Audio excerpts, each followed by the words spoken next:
Doctor Sheikh से request करूंगा कि कृपया हमें अपने बारे में थोड़ा बताएं और अपने विचार रखें।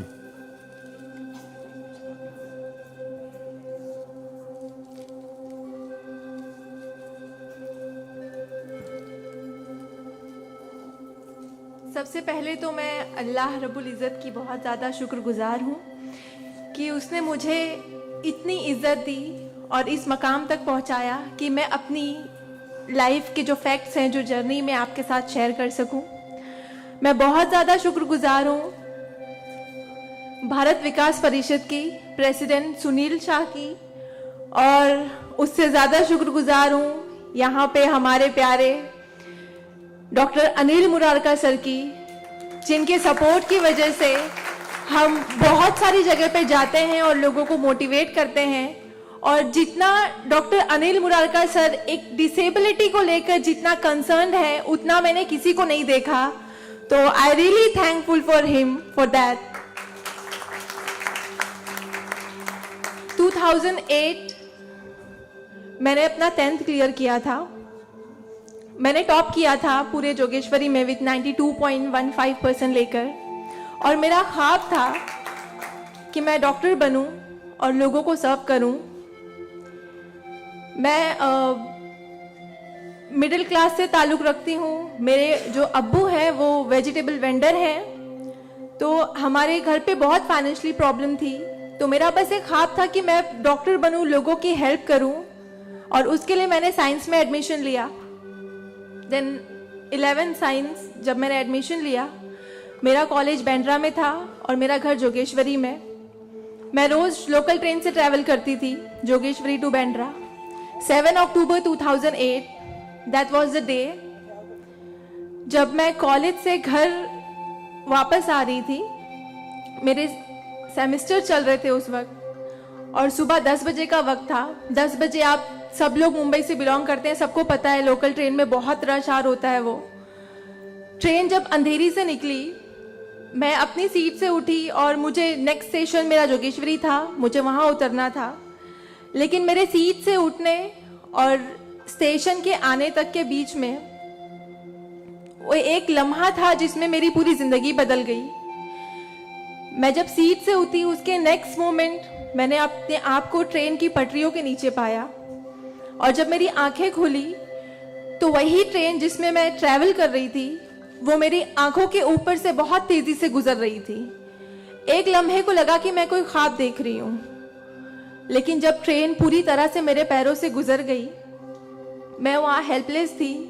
और जब बहुत दूर जाके किसी ने चेन रोकी, वो ट्रेन रुकी, और उस ट्रेन को रुकता हुआ देखकर मुझे एहसास हुआ कि मैं कोई ख्वाब नहीं देख रही हूँ, मैं सच में ट्रेन से गिर चुकी हूँ, और मैंने अपनी दोनों टांगे उस ट्रेन के पहियों के नीचे आ गई है जिसमें मैं ट्रैवल कर रही हूँ। वो पूरी 12 डब्बे की ट्रेन मेरे पहियों से गुजर गई, किसी ने चेन रोकने की हिम्मत नहीं की।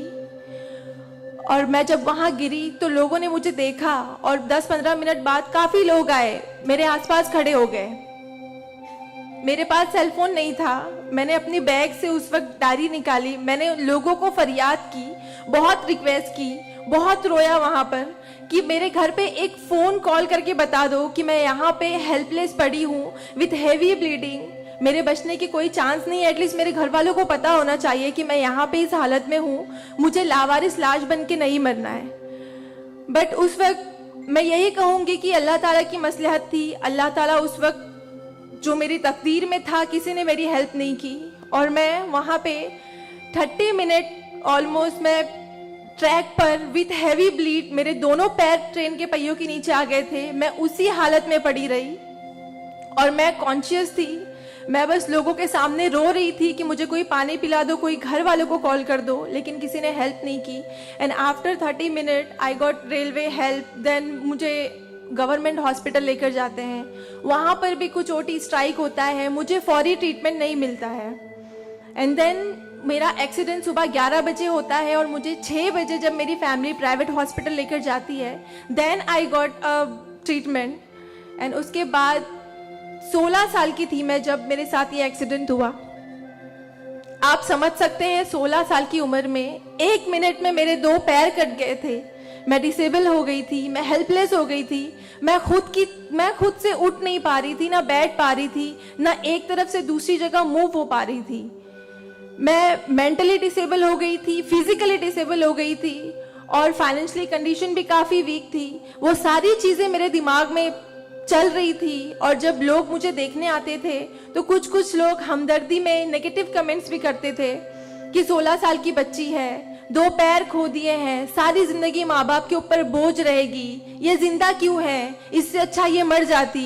ये सारी बातें लोग आके जब मेरे सामने करते तो मेरे जहन में वो सारी बातें चलती कि सीरियसली मुझे अल्लाह ने जिंदा क्यों रखा, जब मुझसे दोनों पैर ही लेने थे 16 साल की उम्र में, मैं खुद से मूव नहीं कर सकती हूँ। मेरी मम्मी को इतना सब कुछ झेलना पड़ रहा है। जिस उम्र में मुझे अम्मी की हेल्प करनी चाहिए उस उम्र में वापस से मम्मी मुझे गोद में उठाकर लेकर जा रही है, वापस से मेरी खिदमतें कर रही हैं। तो मेरी जिंदगी का मकसद क्या है, मुझे दोबारा जिंदगी क्यों दी अल्लाह ने।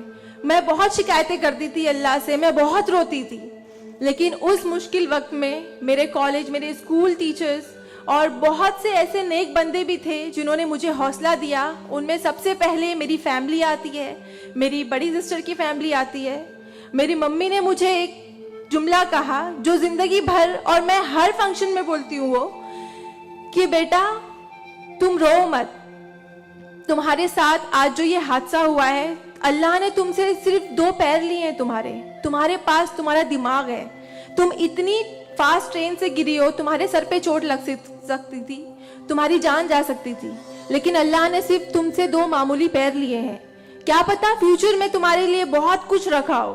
तब मुझे बातें उनकी समझ नहीं आती थी, लेकिन अल्हम्दुलिल्लाह अल्लाह का लाख लाख शुक्र है कि आज इस मौके पर जब लोग मुझे एज अ इंस्पिरेशन समझते हैं, एक आइडियल करते हैं, तो मुझे समझ में आता है कि मेरी अम्मी सच बोलती थी कि हौसला रखो, सिर्फ 2 टांगे गई है। आज मैं जब अपने प्रोस्थेटिक लेग से चलती हूँ तो लोगों को पता नहीं चलता कि मेरे पास 2 पैर नहीं है, मेरा एक पैर थाइस के पास से नहीं है, दूसरा नी के पास से नहीं है, बट लोगों को ये अंदाजा नहीं होता है। तो बस मेरी अम्मी ने जो एक बात कहा था कि अल्लाह पे यकीन रखो बच्चा, तुम्हारे साथ जो हो रहा है और जो होगा वो सब अल्लाह ने प्लान किया हुआ है, तुम बस हिम्मत मत हारो कभी भी, और बस डटे रहो अपने जुनून के पीछे कि तुम्हें डॉक्टर बनना है। तुम्हारी 2 टांगे नहीं तो क्या हुआ, तुम्हारे पास दिमाग है, तुम ज़हीन हो, तुम आगे बढ़ो, और क्या पता तुम आगे लोगों को आइडियलाइज कर, लोग तुम्हें आइडियलाइज करें इस चीज को लेके। मेरे doctor Sanjay Kantharia, orthopaedic surgeon, उन्होंने सबसे ज्यादा सपोर्ट किया इस बात को लेकर कि तू डॉक्टर बन।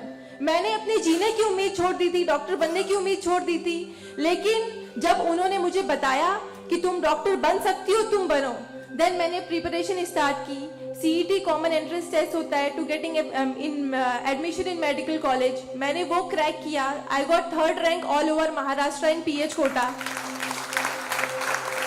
एंड आफ्टर दैट मुझे बहुत खुशी हुई कि मैंने 3rd रैंक क्लियर किया है। Now I got admission, I will get admission in MBBS।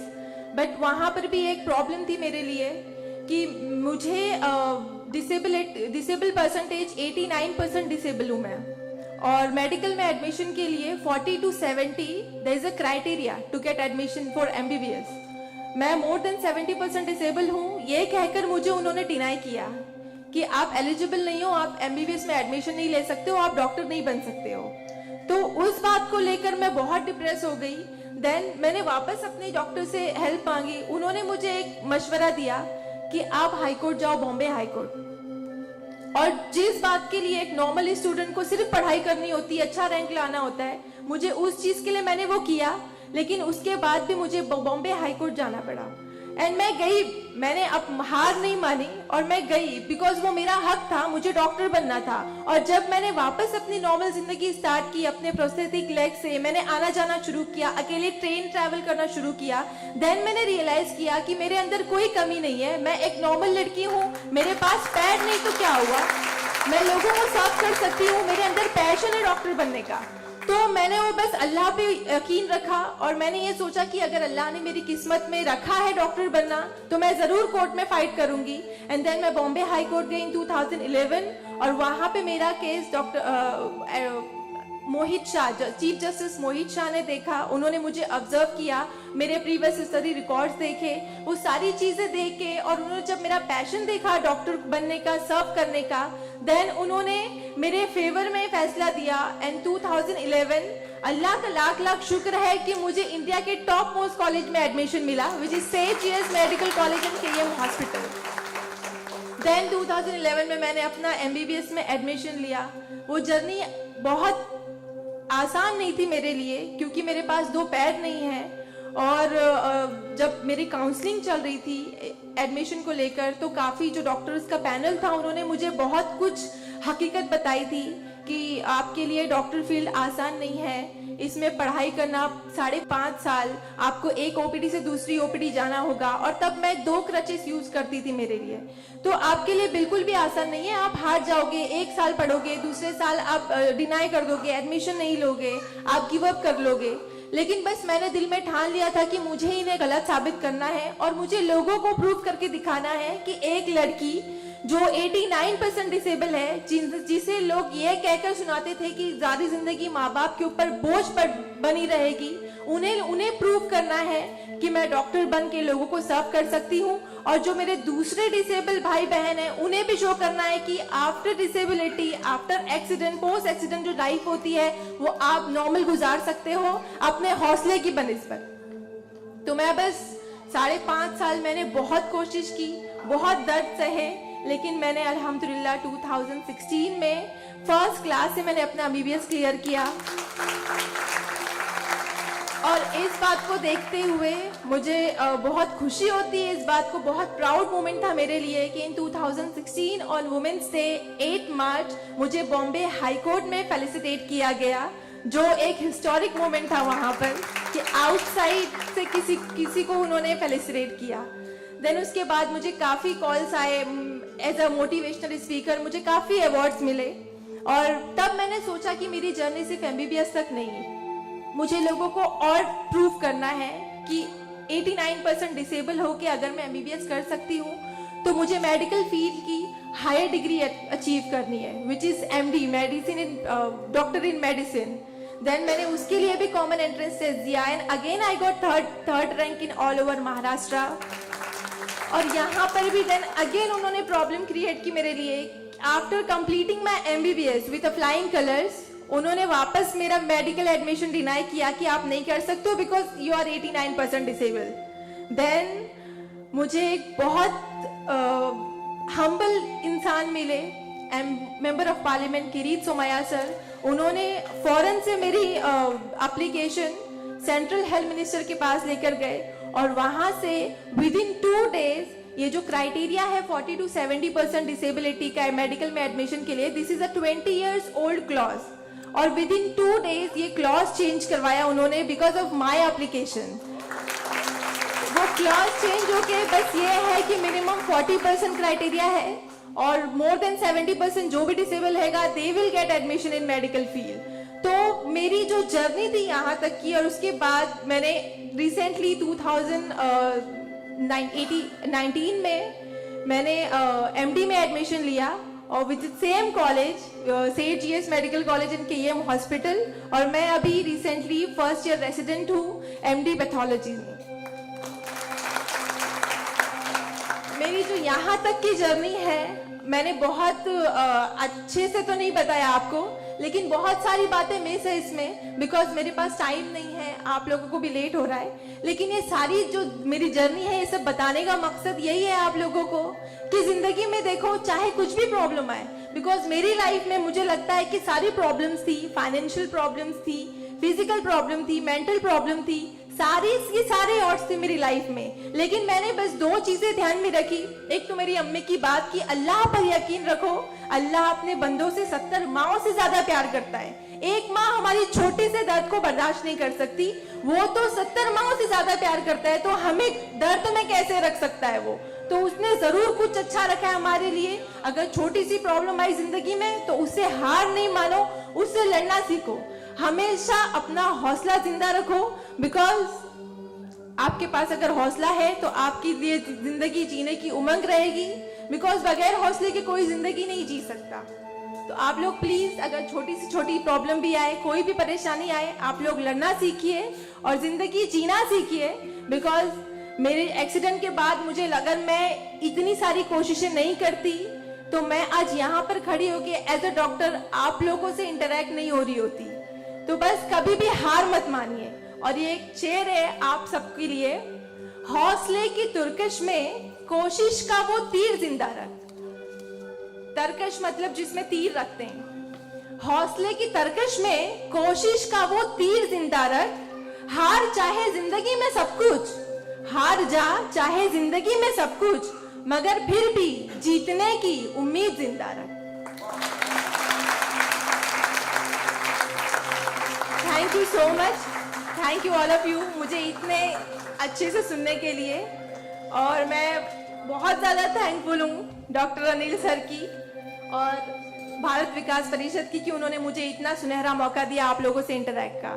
Thank you. धन्यवाद।